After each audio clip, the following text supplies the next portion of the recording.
Hey, it's Alan here. And Bree. And And we we are are the hunter and the hippie. Connected through yoga and bonded by our love of the wild places and the love for outdoors, we've come together to share our conversations about life. Well, maybe more so what we've learned or are continuing to learn about life. And there's no one way to do it. Life, that is. And hopefully provide you with some teeny tiny bits of inspiration to connect deeper with yourself, others, and our great Mother Earth. All right. Enough already about the podcast. Let's just get to the podcast. Hey, Bree. Good morning. Good morning. How are you? I'm doing well. We're, what is this, Wednesday after Thanksgiving? Yep. Yeah. How was your How- Thanksgiving? It was good. It was really low-key. Yeah. Typically, we have quite the to-do at my house for Thanksgiving, and it was not that this year. Okay. It was just me, my wife Jess, and two friends came over, Okay. and we just hung out and just talked. And I smoked just a really small prime rib, Okay. and yeah, it was good. It's funny that I say I smoked a prime rib. My friend has a dad joke. Total dad joke. Like, I posted it on my Instagram story, and I was like, I've smoked a prime rib, and she was like, so you like rolled it up in paper and smoked it, or? And I'm like, hardy har har. I know, I was wondering. I was like, oh, I wonder what his Thanksgiving meat is going to be. I was excited to I hear. usually do the prime rib. Yeah. So haven't moved to like elk or anything like that. Yeah. I haven't harvested a wild turkey yet, so I don't really like turkey anyway. Yeah. My wife will eat turkey, so like I will absolutely hunt turkey, and I've hunted turkey for 3 years, I think. Mm-hmm. I think 3 is like the number, like, because so this next turkey hunt I should be successful. We'll see. But turkey hunting has been a royal pain in my ass. Yeah. Because they have really good vision. Okay. But I think having like a wild turkey on the table would be pretty cool for Thanksgiving. Yeah, I heard wild turkey is like hands down so much tastier than.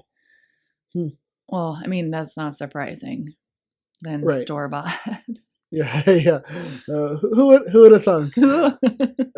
Is that true for everything? I mean, like, even tomatoes. Like, if you don't like, tomatoes have no flavor from the store, and you get a tomato from someone's garden, you're like, holy moly, this is what a tomato is. Like, it's true for everything, I'd say. Yeah. Mm-hmm. Yeah, fruits, vegetables, even like byproducts, like when you get like eggs. I think we've talked about this in the past, but like when I crack one of the eggs that I get from my farm right down the street, it's like this golden, like rich color, and it's like super bright. And when you get one from the store, it's like this dull yellow, and like you never notice it until you have one versus the other. Yeah.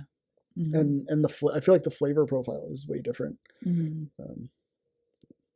knows? Maybe it's a placebo effect. And yeah, I will really say, cool. I think it depends on the chicken too, the darkness of the yolk. Like, I've just noticed, because I get a lot of backyard eggs, like that can vary, but I think the biggest, and I guess the eggs I get from the grocery store are typically, if I do have to get them from the grocery store, are, I don't know, free, whatever they're called, free range. Who knows what that really means? But right. I have felt that they are closer to like a backyard egg than when you just get like the generic whatever eggs. But yeah, I agree with that. Yeah. So funny. I know we have a topic we want to talk about, and we're both short on time today, but I do want to share. So I went to the farm, right? It's right up the street from me, and to get eggs yesterday. And of course I ended up staying and talking to them for, I think, for like 45 minutes. Mm-hmm. They're amazing people. And one of the times I don't know if I shared this on the episode, one of the times I went to get eggs, it was right after I killed this guy. Yeah. And I brought them some meat, and right, like, here's some meat, like, thank you for doing what you do, have some meat on me. And we ended up doing like actually a swap, and they didn't even want money, which was amazing. Mm-hmm. And we just started talking, and like we've become a bit closer and closer, every time I'm there. And they have a cow which they're raising to be butchered. Oh, nice. Yeah. So they're not like a meat farm. Mm-hmm. They don't have cows. They have a cow that they're raising for themselves to be butchered. And so I went there yesterday, and the wife, she, I get on the property, and she like sees me, she sees my truck, she starts walking over to me, and she's like, "We have a proposition for you." I was like, whoa. I was like, I don't like being propositioned.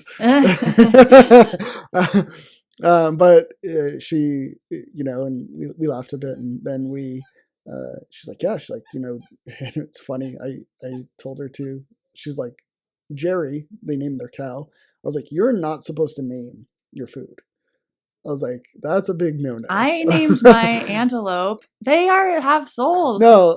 You can name your antelope after.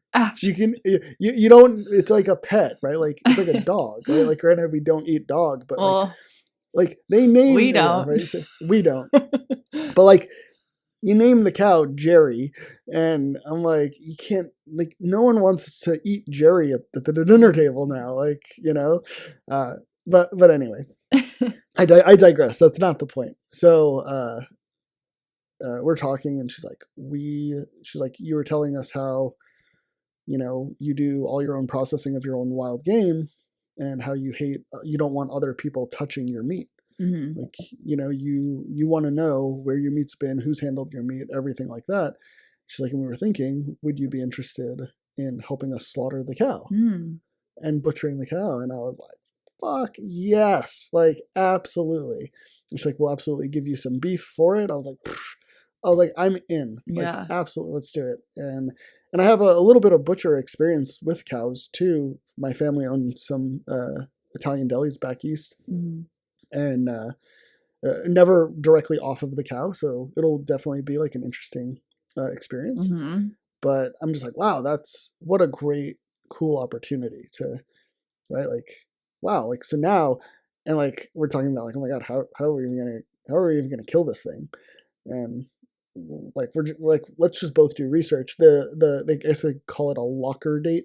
Okay. Is when the cow's ready, is like not till April. Okay. So come April, I'm gonna butcher a cow, and I'm so freaking stoked. Yeah. Like, cause like what a cool opportunity, right? Like, again, going back to the village concept, right? Like how, it's funny. I'm gonna say this, and I hope I don't regret saying this, but I'm gonna say this, right? I'm often labeled and considered conservative. Mm-hmm. And I was having this conversation with someone the other day, and I was like, I hate that I'm labeled a conservative, because I'm not. Mm-hmm. Like, I am actually quite liberal. There's a few conservative values that I have, but when you really look at how I am and who I am, I'm quite liberal. And like, this is like the perfect example. Like you take care of your village. Mm-hmm. Right? Like the people around you, right? We all take care of each other. And this is a prime example. Like, they thought of me, mm-hmm. right? Of all the people that they probably interact with on a daily basis, right? Like, they thought of me to be like, hey, let's butcher this cow together. Let's take care of each other, right? Let's create that village aspect. Can I ask you a question real quick? Why would you consider that a liberal concept versus a conservative concept?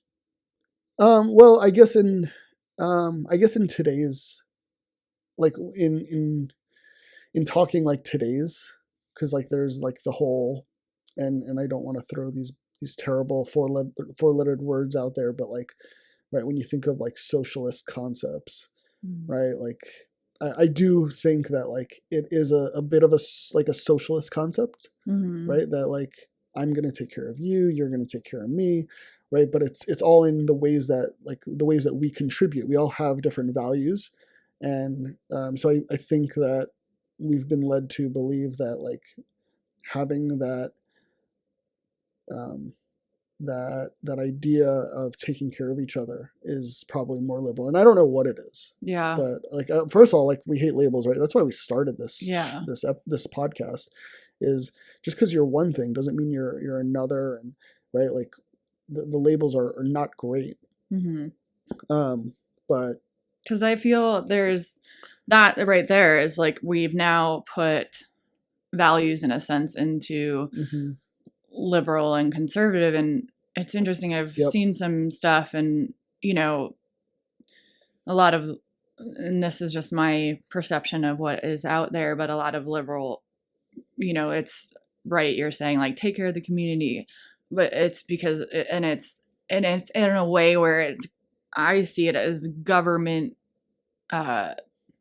taking care of the community. So whether that's with welfare, free college, all the, you know, universal health care. Whereas there's a lot who would say that the conservative perspective is actually establishing the family values that then you don't need to have the government. It's what I've heard from like conservative perspectives is it's more bottom up versus top down. Versus, and they, I don't remember where I saw it, but there was something that was really talking about that conservatives believe their values are what then create like the morals of taking care of each other on a bigger scale. So I thought it was interesting just to hear. I wanted to hear like where that, you know, why that fell into one side or the other for like your own perspective. Yeah, and I think, right, like we need to challenge that, like even for me, right? Like I think exactly what you said is right. Like, you know, a conservative value is, right, that bottom-up approach. Like we don't need the top-down. It makes me think of, I think it was Naval Ravikant. I think he was on an episode of Tim Ferriss's podcast. He had talked about like how we, right, like we as the people should vote.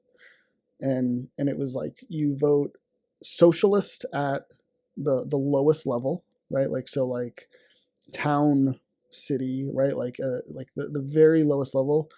You vote liberal in like the middle level, like state, right? But then you vote very super conservative at the highest level, right? So and again, it's that bottom up approach, right? It's the federal government, leave us alone, quit with your nonsense, right? State government, all right, like we're sort of here in this thing together, you know, maybe we can help each other out. Then like again at that city, that quote village level, right? Let's work to take care of each other. Let's build up our community. Let's build up our family. And so yeah, it's a great concept. Great idea. I don't know. It's just interesting. Like I live in obviously a very conservative area of the United States. And conservative, quote conservative. Right. If you look at how people vote, like if we're going to just go straight politics, obviously there's exceptions to this, but I feel the most taken care of than I have in any other place I've lived. So, you know, again, a part of my draw to like an agricultural and ranching community was that idea of people just work really hard and take care of their neighbors. Because there's no anonymity. Like you are held accountable in the village concept, you know, like I mean, even you think back to probably tribes, like if you did something to disrespect the tribe, like you're getting booted, you're getting reprimanded. And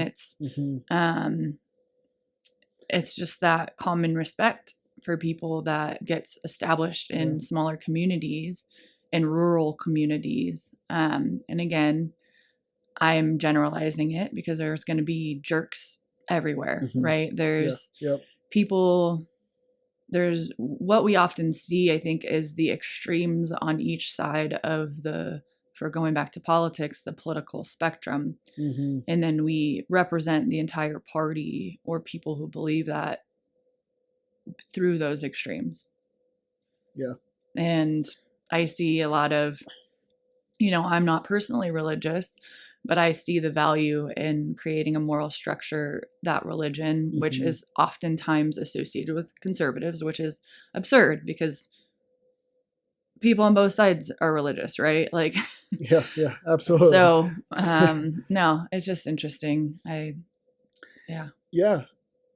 it really is. And just going back to, right, like, I think we might have gone down a rabbit hole, but like going back to hitting on a point that you talked about and bringing this back is, like, each person is responsible for something, Mm-hmm. right? And when you have someone not holding up to their end of it, that's when it becomes a problem, right? And granted, like, yeah, your elders, right? Like, there comes a time where you still take care of the person, right? Mm-hmm. After they've given so much, right? And in this case, and that's where, like, the bartering, right? Like, we came up with this thing, right? We took a piece of paper, we printed something on it. Mm-hmm. And initially we said, all right, this thing is attached to this thing, right? Gold. And, right, it has a value. And now we've lost that. That thing doesn't exist anymore. There's no more attachment. Now it's just literally a fucking piece of paper that we see value in.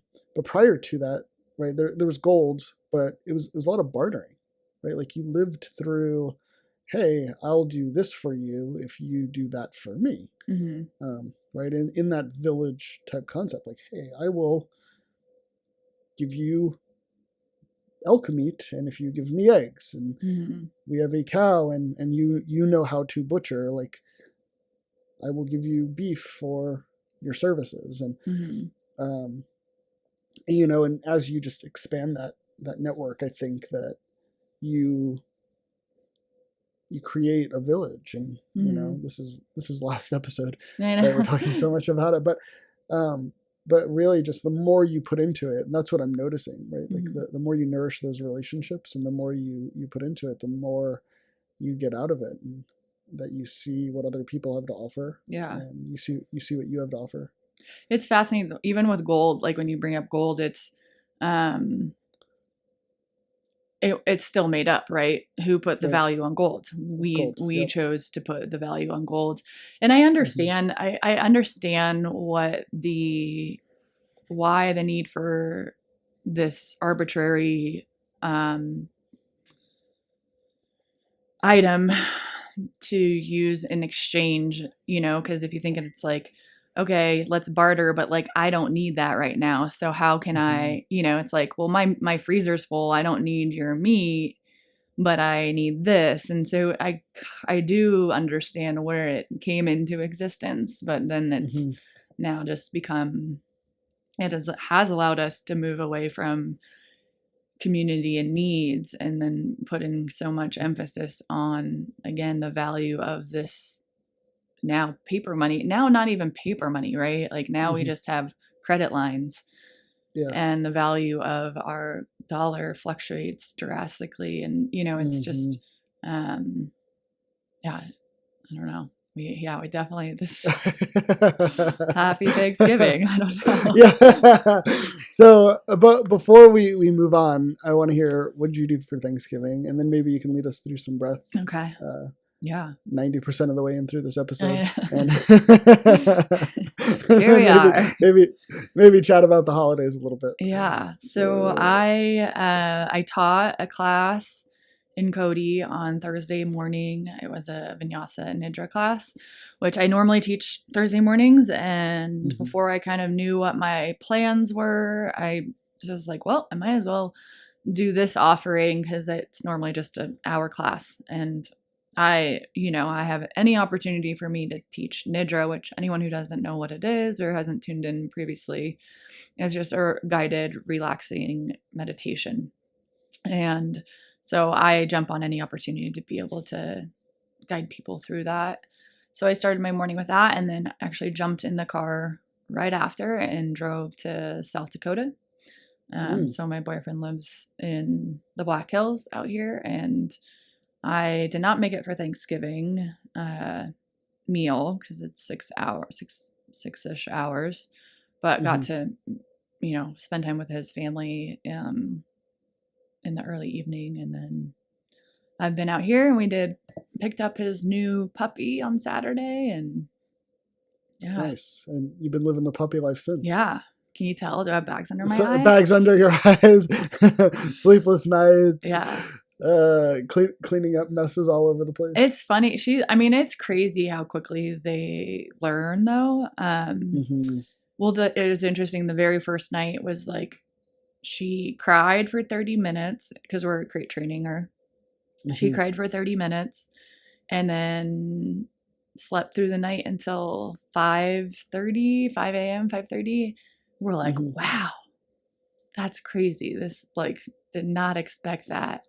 Yeah. And then the next night, it was like every few hours she was crying and howling, and then like and every day it got like, and then she's like learning the word no and like the tone of the voice and what it means. And so the night after that, when we put her back in the crate in the kennel and just like said, when she'd start to whimper and like establish the no, she would just be quiet. But when she was waking up, it was like every time she went out, she peed, or, it wasn't. It's like she's telling you, hey, like, this is for real. Like, I'm not crying wolf. You need to go to the bathroom. So last night she only woke up once and then not till 5:30. Nice. So yeah, it's cool kind of to see. And now she goes to the front door when she has to pee, like needs to pee. And like, it's like, gosh, this is I guess now day 4, and she's already like, knowing the ways. So that's great. Yeah, it's that's special. Awesome. Little now beings. Is all of your boyfriend's family in South Dakota? No, his sister is back east. So got it. Yeah, but like his parents are there, so like you got to hang out like, with like immediate family type of thing. Yeah. Nice. So that sounds great. Yeah, it was good. I'm used to like it was just kind of similar to my family. Is we don't. Well, we used to do family friends Thanksgiving growing up, and it was a big to do, but usually most holidays are just like immediate family, and I just have an older brother, and so a lot of our holidays were always just like the 4 of us. So usually low key and nice. Yeah. So yeah. Awesome. Sounds amazing. Yeah, it's been good. Any stress? Any stress? Any stress over like the holidays can be stressful for a lot of people.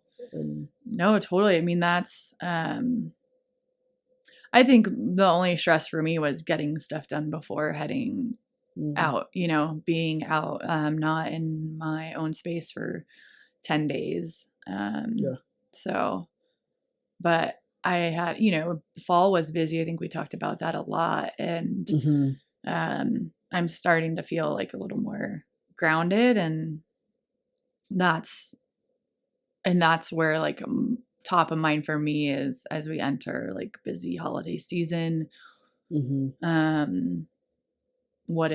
do I like maintain that grounding? And it can be really easy, I think, to get caught up in the craziness, and I almost feel like I'm actually, well, it'll be interesting to see how people are this holiday season, since the last one, I think, for a lot of people was very different.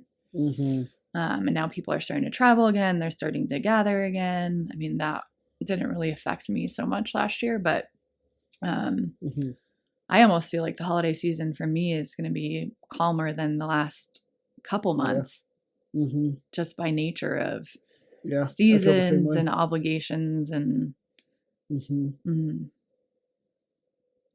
Well, I think a great way to help you through the holidays is breathing. Some breath work. All right. So maybe we'll get into some breath work, and then maybe just talk about a few other tools that we use and experiences we have with our holidays. Yeah, that would be awesome. Cool. All right. Let's do it.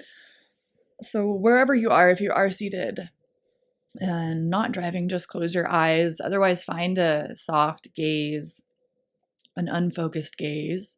And if you're busy doing something while you're listening, just bring some awareness inward as you keep your eyes open. And then we'll begin by noticing the natural flow of your breath, noticing as it travels in through the nostrils, down to the belly, and as it flows back out.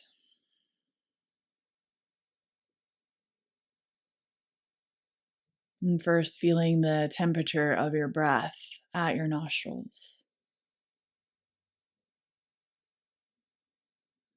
Noticing if there's a difference between your inhales and exhales.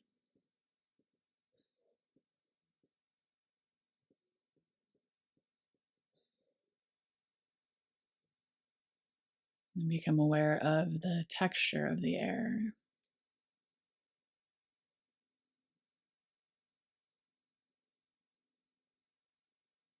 Maybe even noticing the texture of the air as it travels from the nostrils through the throat, chest, and belly, and as it travels back out.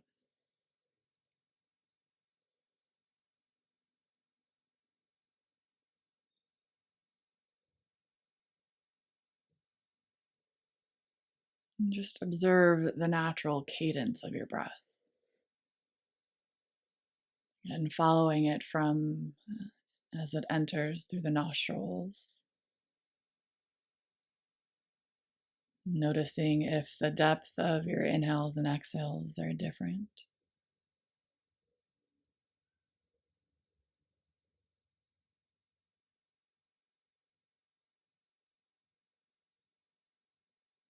Just becoming aware if your inhales or exhale are longer or shorter.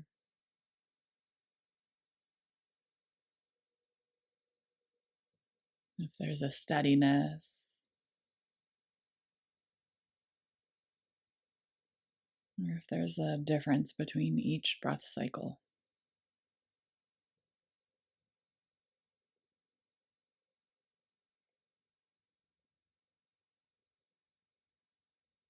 Now begin to take full inhales, allowing the air to travel in, feeling it at the throat, and then chest, and then abdomen.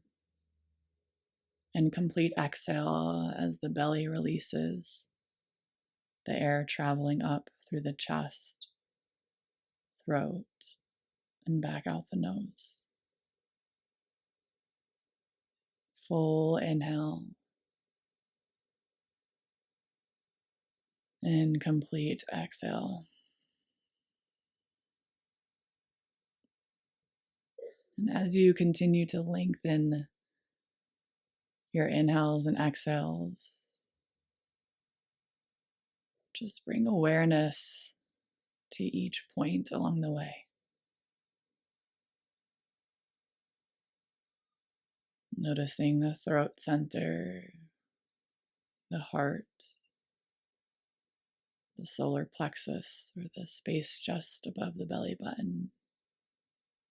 Maybe traveling to the pelvis and the base of the spine. And as you breathe out, feeling that energy, your breath traveling back up.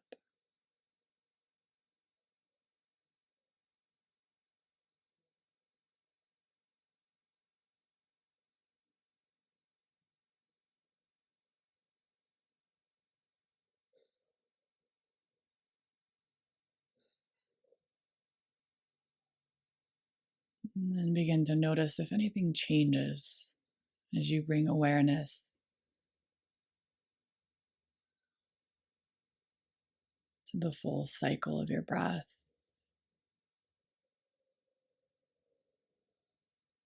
As you feel the entirety of your breath in the body.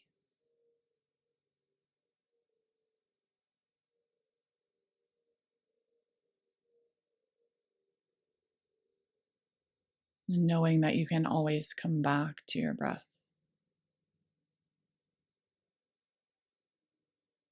You can come back to your breath to cultivate a sense of presence, of ease, of peace.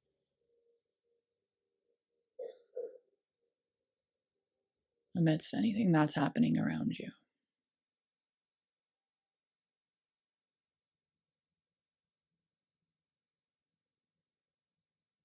And when you feel ready, you can slowly flutter your eyes open.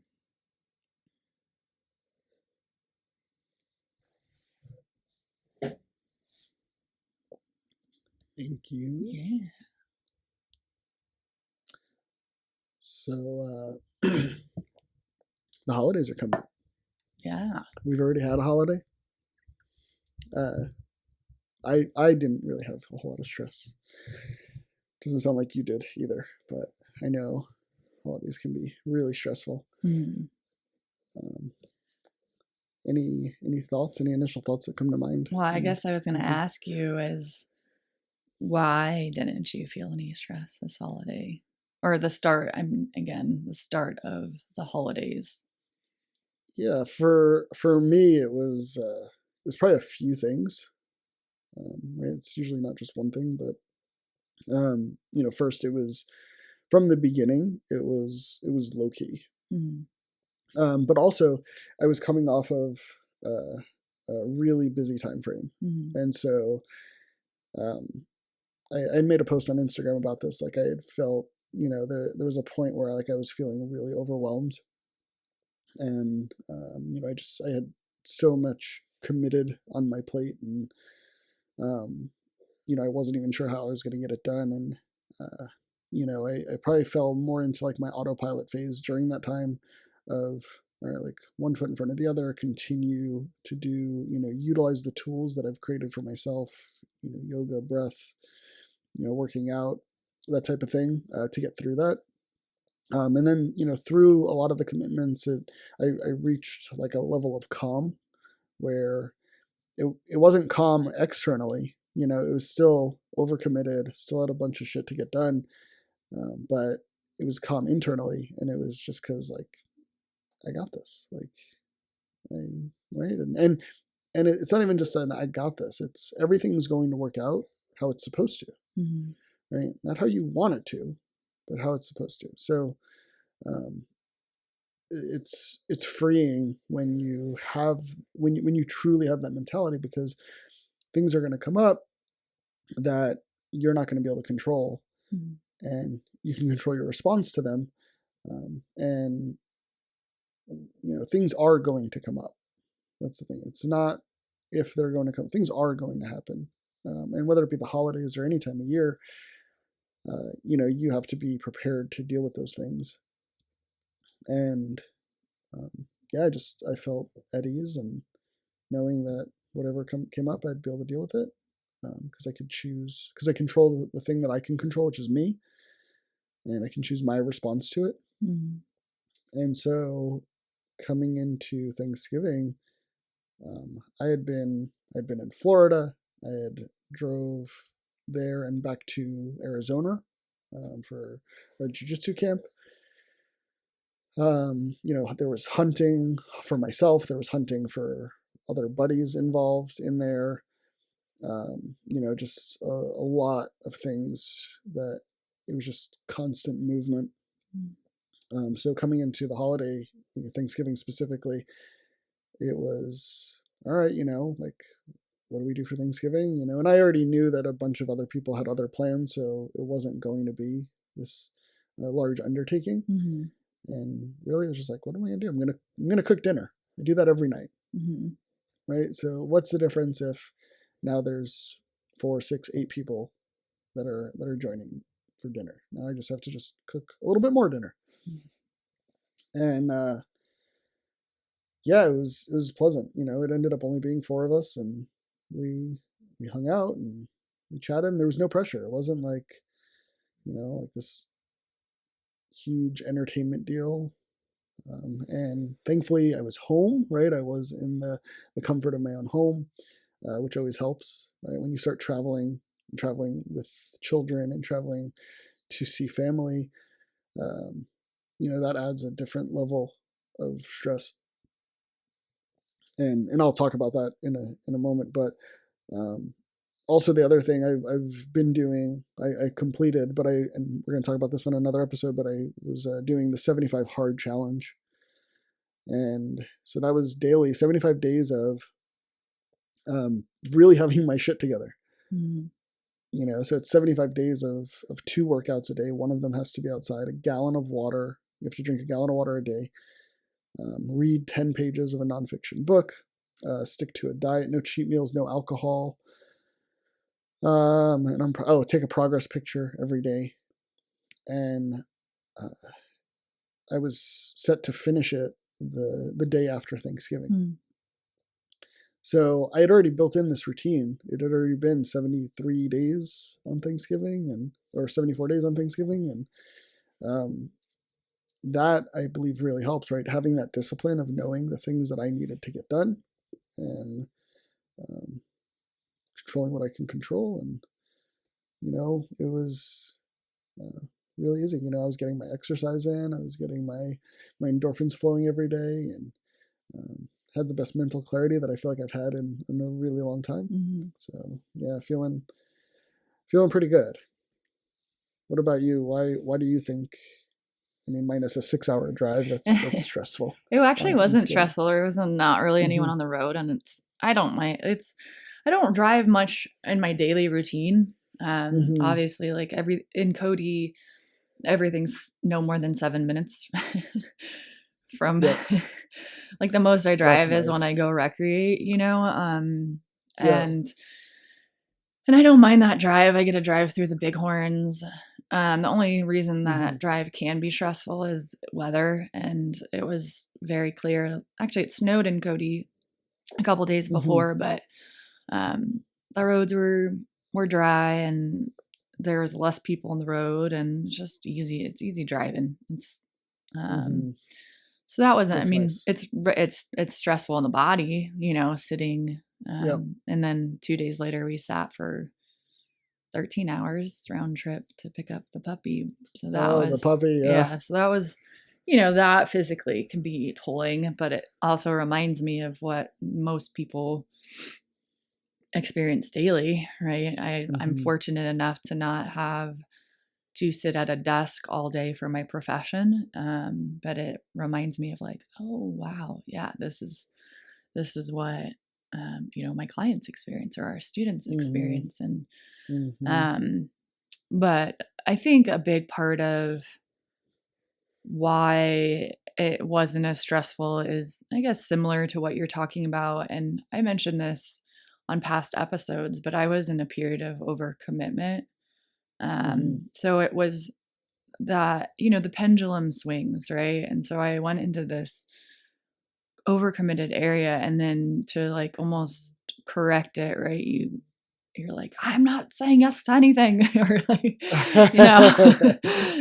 not necessarily, but you just, I use those opportunities to remind myself of my tendency, and I think my natural tendency used to be saying yes, overcommitting, trying to do everything. And I don't thrive that way anymore. So you have to have the reminders of that to then kind of recalibrate. My mic sounded funny a little bit. Okay. No, sounds okay. Getting feedback. So then, but another thing that you said was like establishing that discipline. So I did not do 75 hard, but when we get into those places where you're kind of off kiltered or you're overcommitted, and I find the discipline of coming back to routine really helps establish a foundation to not only be disciplined then with like the external commitments, but also to self-care. And I'm starting back up to training, or not.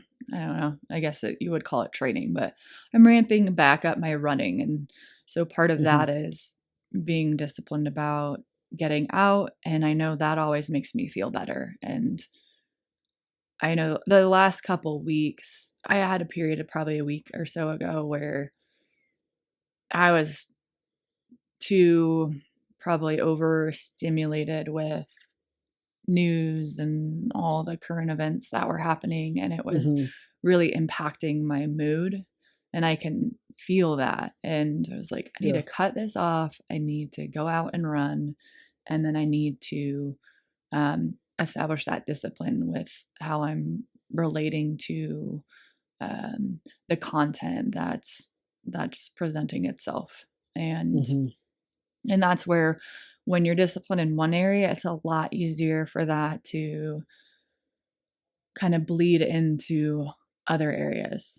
And at the same time, when you let go of one area, it's really easy for it to spiral out into the other. Absolutely. Did you see? I think this meme might be old, but it really has been resonating with me lately. And I don't even know where it came from, and I don't know all the lines, but it was something like, working out is hard. Not like, you sent it to me. Did I send it to you? Hold on, I'm gonna pull it up because it made me think of you, right? Because I was like, oh, this made me think of you. Yeah, I have it right here. So it says, marriage is hard, divorce is hard, choose your hard. Obesity is hard, being fit is hard, choose your hard. Being in debt is hard, being financially disciplined is hard, choose your hard. Communication is hard, not communicating is hard, choose your hard. Life will never be easy, it will always be hard, but we can choose our hard, pick wisely. And I love it because I also, what I relate that to as well is like pain. I've been thinking a lot about pain, right? And it could be physical, it could be mental, but like there's people who are obese and just sit on the couch and eat like crap, and they're in pain, and like whatever, their back hurts and their hip hurts and their shoulder hurts. And then I'll just use me for an example, right? I'm quote fit, right? Like I feel like I have eons to go to be where I want to be, but right, like I'm quote fit, and my back hurts, and my shoulder hurts, right? Like it's that choose why it hurts, right? Like I get to say it hurts because I'm fit and I'm doing all these awesome things with my life, and right, like I don't want to be in pain, but pain's going to be in our life at some point, right? Like stuff happens. Like if you're pain free, that's great, right? But like we do things, right? Sometimes you even sleep wrong, and like you wake up and you have like a kink in your neck, and so for me, like I love that meme, and I'll pass it back over to you. But yeah, like I think pain absolutely is part of that too. Yeah, and it's I mean, even just with we've talked about meditation practices and things like that, and I always tell people, like I found what works for me, and it took discipline to be, do my yoga nidra every day. But the hard is either one, finding, creating the time to do that is not always easy, right? And once you're kind of in the practice, it carries you. But the flip side is it's also hard to be experiencing anxiety all the time or having your emotions control you. Both are hard, right? And that comes down to choose your hard. And that's where we go into the holiday season, is feeling like crap because you ate so much sugar or you were out late partying. Like that sucks, and that feels crappy, and it's going to feel hard.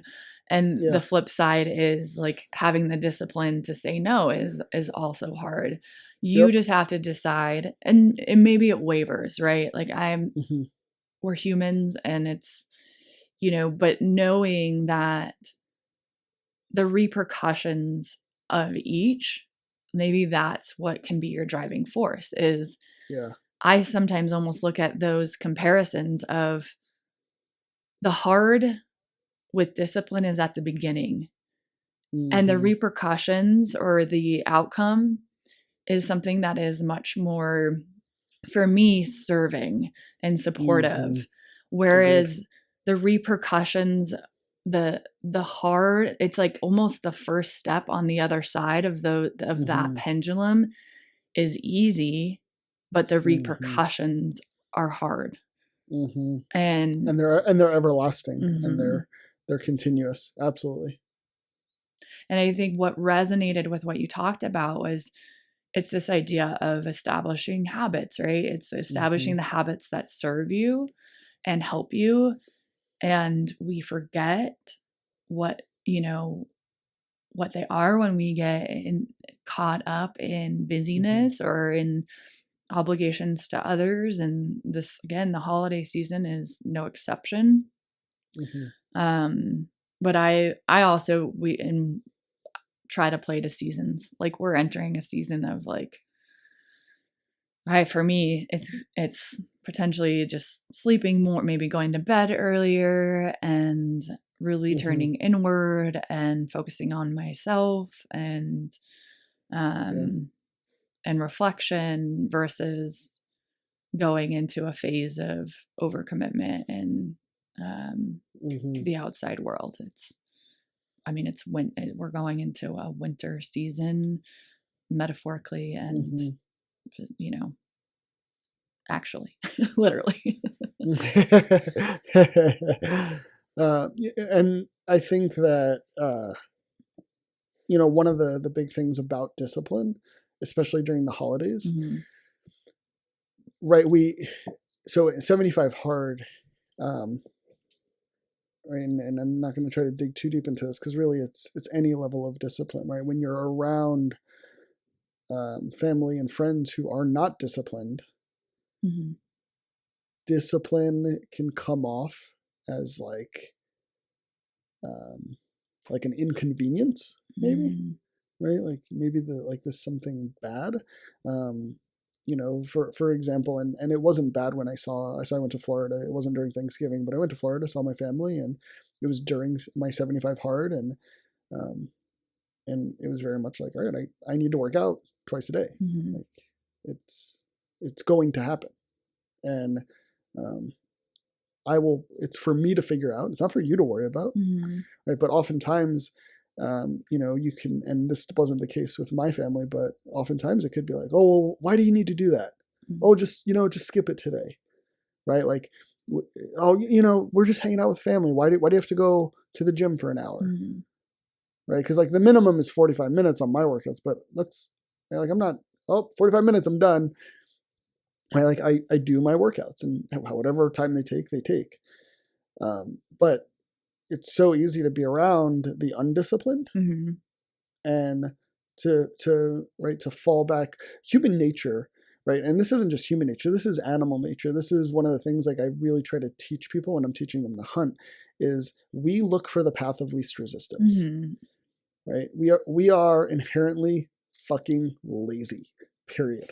I will argue this to the death, right? It is our job to not be that, right? It is our job to seek suffering, to seek voluntary hardship, right? Because then when involuntary hardship comes, it's going to make life a bit easier.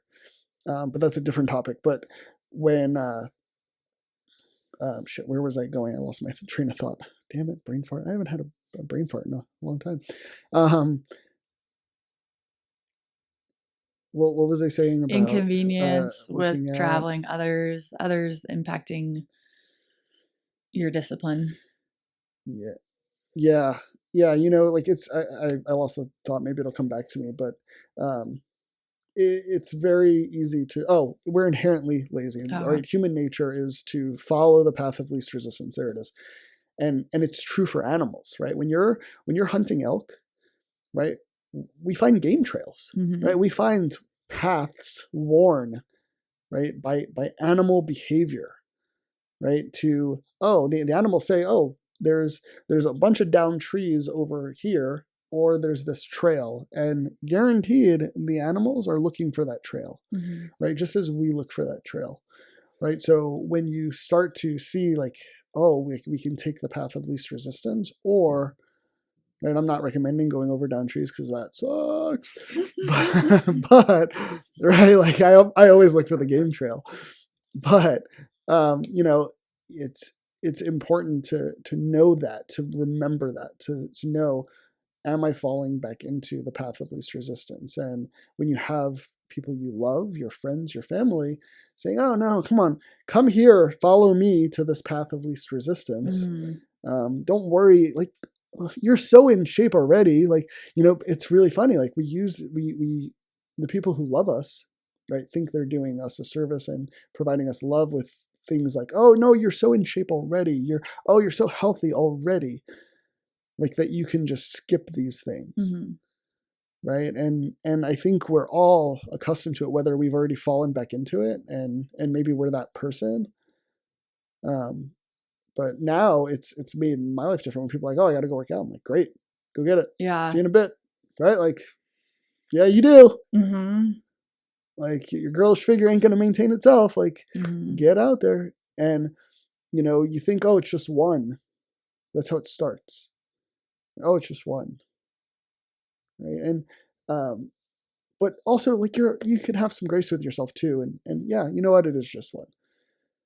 But, you know, the other thing that I'll say is you mentioned about, right, like during the holidays, like overeating or over drinking, doing whatever.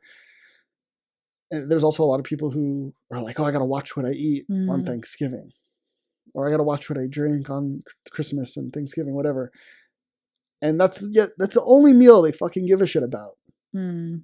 Right? Like there's 3+ meals a day for most people, 3+ meals a day for 365 days a year.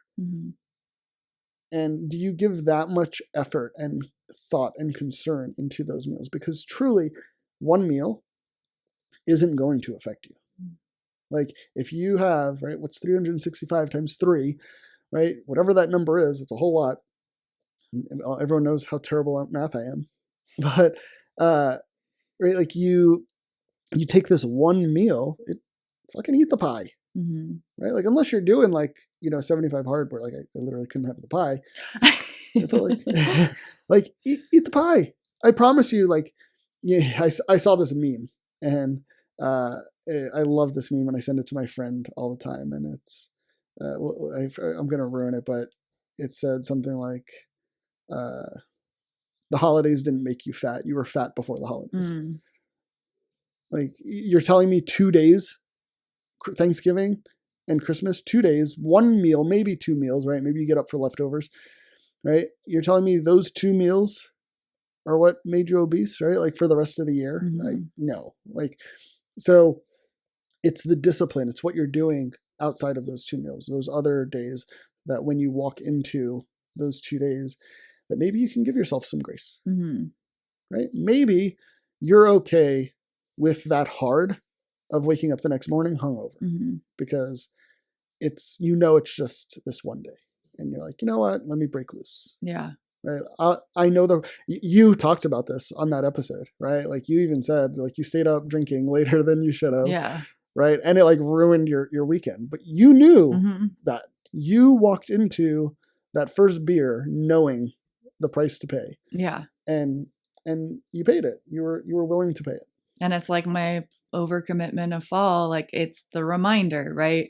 And so the difference is, one, it was a conscious choice, right? Yeah. I was like, I'm with my friends, we're doing this like it was like a spring thing at my friend's cabin. Like I don't have to drive. We're going to just potluck and get wild, whatever. And, so I knew what I was signing up for on all things, right? Right. It was, I think it's the mindfulness, and mindfulness is such a buzzword, but it's just being conscious. It's choosing, right? It's letting yourself choose versus your conditioned habits choosing for you. And on the flip side, you can also change those conditioned habits. And then I would, like, when you're talking about that path of least resistance, it's really fascinating because it becomes like, once you start to change your habits, it actually becomes the path of least resistance.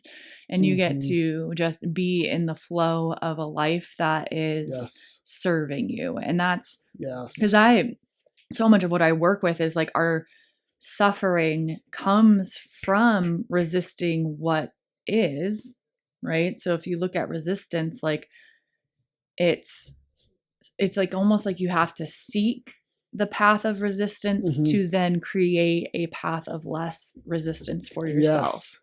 And that's when you're in that flow, when you're in this just really, you almost begin to be able to like just trust the universe and trust things, and things manifest and create for yourself because you've laid the groundwork of a life that serves you. And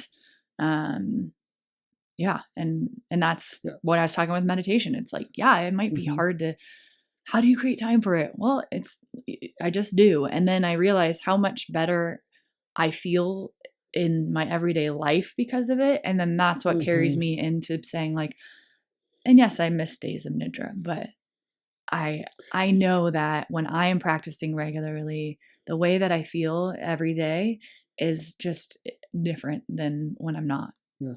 Yeah.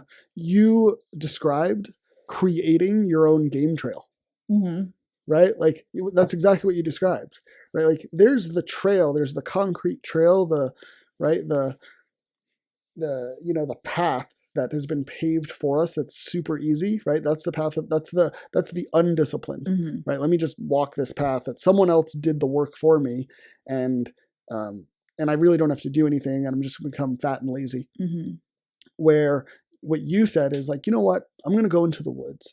I'm going to really focus on finding ease in the effort, right? And I talk about ease and effort in yoga a lot, right? Like, you know what? It's going to be tough at times, and there's probably some trees I'm going to have to step over, some rocks I'm going to have to climb over.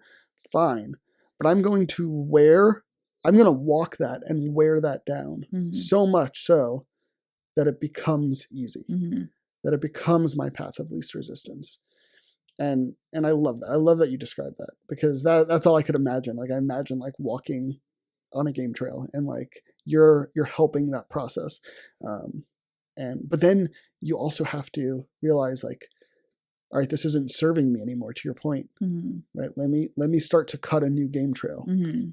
You know, like you've probably experienced it, like you're walking a game trail, and you know what, it's no longer going the direction you want to go. Right. And I've done this, right? Like where you're like, you know what, let's just follow the trail. And you end up exactly where you don't want to be. And you're like, fuck, I knew I shouldn't have done that. Right. But you chose the path of least resistance that you thought was best. And really you should have noticed like, hey, it's time for me this isn't serving me any longer. This isn't, and remember, what's serving you isn't also serving your community. Right? Because like how you take care of yourself, how you show up in the world is truly important, right? How you show up to your family, right? If you're stressed and you're undisciplined and, you think every time you go see your family, like you get into a fight with them, right? During the holidays, you can't control your family, but you can control you and how you respond to things. And if you're not disciplined, it's likely you're the cause of the problem. You're definitely a part of the problem, maybe not the cause, but you're 100% a part of it. Well, and that's so. If you always get in a fight with your family, you're on the trail, the established trail, right? You're in a mindless state. You are, it's really just, in yoga, they call them samskaras. You can think about neuroscience as neural pathways. And so you are if you're always getting in a fight with your family in the holidays, you're in a conditioned state that's controlled by your unconscious. And we have the choice to stop and be like, oh, this trail is not taking me to where I want to be, right? Or this trail, this neural pathway, this unconditioned habit or this conditioned habit is not allowing me to become the person I want to be. And we get to stop and say, okay, I'm going to create a new trail here. I'm going to create a new neural pathway. And it's hard, but the more that you catch it and you change it, you create neuroplasticity. That's all it is. You're creating new neural pathways. And that has everything to do with the way you relate with the people around you. Yes. If you always see this person of your family as, I don't know, give me a couple words. Well, if you always see that as like pushy or nagging, right? Then they're always going to be pushy, nagging. But if you can see them as caring, you know, right? What is, we talk a lot about the shadow and the dark and the light. And it's like, what is that nagging part? What is the light of it, right? It means that they care, right? Right. They just don't know how to show it, right? Or they show in a way that's different than you. It's different than you. Their way of showing it is different than your way of showing it. Right. Right. I saw another, we're talking a lot about memes today. I saw another meme, like, sometimes I love you sounds like, did you eat today? Did you get home safely? Right. Sometimes we don't know how to say I love you, but right. It sometimes comes across as nagging, like, you know, hey, are you okay? Right. It comes up in other ways. And yeah, sometimes it's recognizing that you, right, like that you're different, right? We're all different. We're all different, but we're all the same. And, you know, and that's the other thing is like being disciplined, you know, being on the 75 hard, it like makes you realize like, hey, everyone lives differently than me. I'm going to do my thing. Like I said, I have like the best mental clarity I feel like I've had in a really long time. And it's because of my discipline. It's because, hey, this is for me to serve you better. And however you are, that's cool. Right? But I'm going to still do my 2 workouts. I'm going to still do all these things to make sure I'm the best that I can be for me and for you. And they kind of feed off each. I think it's what stands out to me is you can go both ways, right? Discipline of the mind can lead to a discipline of health, but also vice versa, right? Sometimes it's easier to practice discipline in like health or like the body, whatever it is, like working out, to then create a discipline of the mind. Like they're both, it's going both ways. 100%. And they feed off of each other. And that is all it is. Like, I don't know.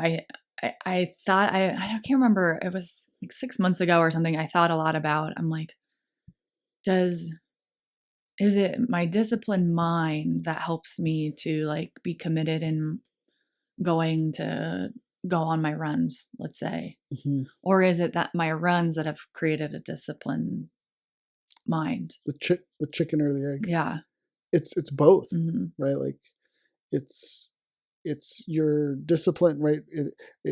It depends. It depends, right? Like, you know that you need to go on a run to have a better mentality, right? To be able to approach the rest of your day with, you know, the mentality that you need. But then there are days where you don't want to go on the run, and the discipline of your mind kicks in and says, hey, remember what happens if you don't go on the run, right? Like the internal becomes a lot louder, right? And then you're like, okay, you know what? I'm going to be disciplined and go for my run so that I can take care of, I don't want to run today, right? There's a lot of those days. I remember when I ran, like, I do not want to run today, but I'm going to. And that's where, like, you know, so I think they definitely work together to help each other out. And then, right, like one can push you into the other and then vice versa.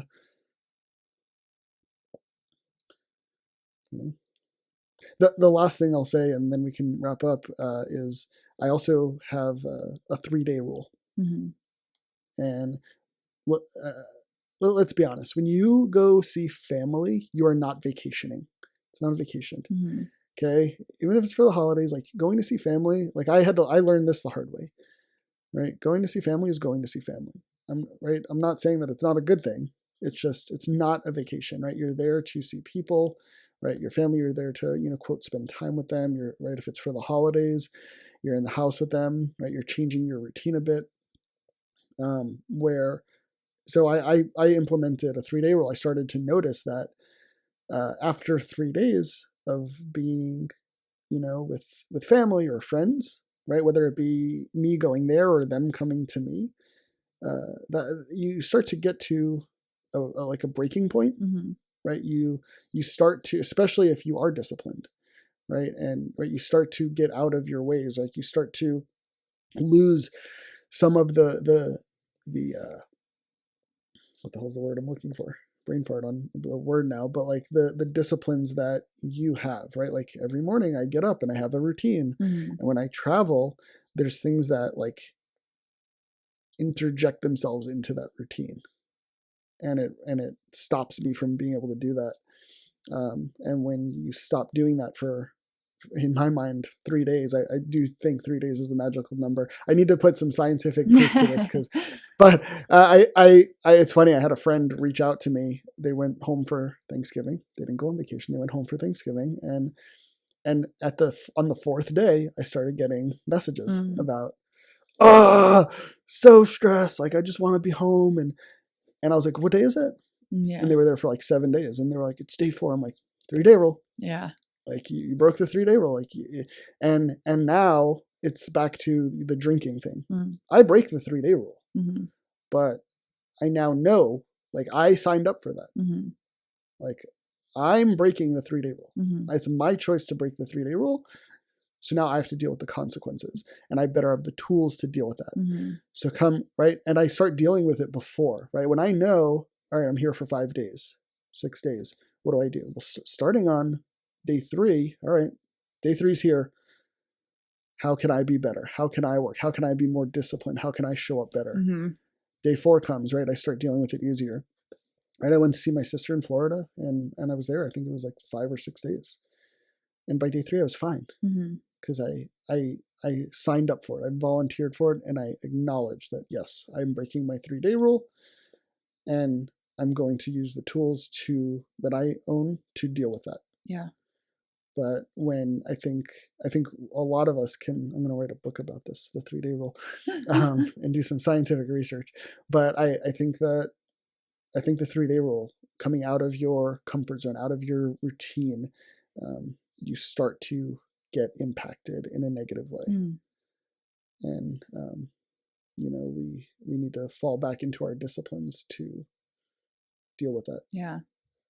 One suggestion I'll have for people, I decided I'm doing, like, well, it's December 1st, so it's not dialed in completely yet, but the 1st to the 25th, I'm doing like a 1, 2, 3, 4, 5. And it's like, whether it's limiting something like 1 sweet a week, or, or like 4 liters of water a day, like I'm putting something to each of those. And I debated a little bit, right? Like I think about 75 hard, and you like removed everything. And there's something about that repetition and completely abstaining that can create really healthy habits. But what I also oscillate between thinking about is sometimes what happens is we withdraw something completely. Like we have this really hard discipline, and then once it's over, we like binge, right? And so my idea for what I'm doing it for December 1st to the 25th and creating this like 1, 2, 3, 4, 5 thing is, you can have it. Say like if you do your 1 is 1 sweet a week. It's like you can have it. And so you're really making that like conscious choice of like, this is going to be my 1 sweet of the week. And so you're able to like, if you tend to just like have a sweet and then just like go crazy and you have a sweet tooth because of it, like you're now establishing like, I'm introducing this, but then I'm having the discipline to abstain from it. Or Agreed. I think my 5 is like run 5 times a week, which isn't that challenging for me, but some weeks it can be, right? And so it's like, it might mean one of the days I just run a mile, right? But it's, how can we balance that, having it in our lives, but in a healthy relationship to it? And so what I'll suggest for people for December will be a weekend by the time you hear this. So maybe you choose your time frame, but make 1 rule for yourself for December. We don't need to do something big and overwhelming for a crazy time, right? Just establish 1 rule that you want for the holiday season. It could be around exercising. It could be around mental fitness, physical fitness. It could be what you eat. Diet. It could be reading. It could be 3 mindful breaths 3 times a day. Like whatever it is, create something that's slightly challenging, but maybe not out of reach completely. So I don't know. Yeah, we think that we have to make these massive changes in our lives to have this significant impact. And really, when you think about something like the Titanic needed to make small adjustments early, right? It's that 1 degree shift in course at the beginning, right? They never would have hit the iceberg, right? Like you think 1 degree, what's 1 degree? 1 degree over thousands of miles across the ocean, right? 1 degree is significant, right? So totally, wholeheartedly agree that pick something, start simple, right? You don't have to do 75 hard. I recommend it, but you don't have to do it, right? Like make a small change. Imagine, right? The Titanic probably wouldn't even be famous at this point if they made that 1 degree, right? Like difference. Right? It would have never hit the iceberg, never would have sunk. People would have got from here to there safely, and it would have been over. And because they didn't change that one thing, right? Maybe the domino effect. Yeah. Start now and do it, and it's a challenging time to do it, right? So do something. And we all know I'm not for New Year's resolutions, but this is a way to kind of get yourself set up for that if you do decide that you want to do New Year's resolutions. Do one small thing, establish a rule, a habit, be disciplined about it in a time that is really challenging to have discipline. Yep. And with that said, journal prompt. Yeah. So grab your journals. And I want you to do something a little different today. So in your journals, I want you to write about past holiday experiences. I want you to write about the fights you got into with your brother, your sister, your mother, your father. Right? Are they reoccurring? Is it every holiday season? And then once you do that, right, this is a really simple exercise. I want you to just write about the past, right? Like we always can think of the bad memories very easily. But then I want you to write about what you're going to do differently to make sure that doesn't happen this year, right? How you're going to change the way you respond to your brother, to your sister, right? And I want you to create good memories and write down the good memories. Create the good memory now, right? Like the laughter over, spilling the gravy boat at the table, right? The games that the reindeer games that you're going to play with the little kids, right? The little things, right? Write those out now. Write the memories that you want to create now, and then go create them. And then make this a holiday season, right? Whether it's Christmas or Hanukkah I believe we're right in the middle of Hanukkah. Kwanzaa, maybe you don't celebrate any of it. But it's still the holiday season. You're still impacted by it. We're not going to go down that rabbit hole, right? If you don't celebrate any of it, but like you're still impacted by the holiday season. Write about, the past, and then how you're going to right? The past doesn't determine the future. That's this big fallacy we've been told, right? The past doesn't have to repeat itself. It doesn't determine the future. This is in business. It's funny, we look at past financials to determine a business's future success. That's not true, right? We can change that, and it's up to you. So control what you can control, and literally that's only one thing. You can only control one thing, and that's you. I love that. I think it resonates. A quote, and I'll just say the last line of it that has been in my practices the last week and a half is creation comes through us. And that's just exactly what you're saying, right? Journal about the memories you want to create, and the past is irrelevant, right? Creation comes through you right now. And this every moment is an opportunity to create what you want. Beautiful. Awesome. I love it. It was great chatting with you. Yeah, good to see you. All right, we'll chat soon. Sounds good. Till next time. All right. Bye. Bye. If you want to follow us and our adventures, you can find both of us on Instagram. I'm at Bree Allison. That's BreAllison. And I am at The Life of Alan Tatone, underscores between each word. To check out our offerings, yoga, one-on-one trainings, workshops, retreats, and a recorded library, you can find the info on our website, thehunterandthehippie.com. If you have questions for the podcast, about the podcast, feedback, suggestions, or just want to say hi, or find ways to work with us, our email is thehunterandthehippie@gmail.com. And don't worry, all of this will be in our show notes. Thanks for tuning in. Hopefully you weren't tuned out. To the Hunter and the Hippie podcast.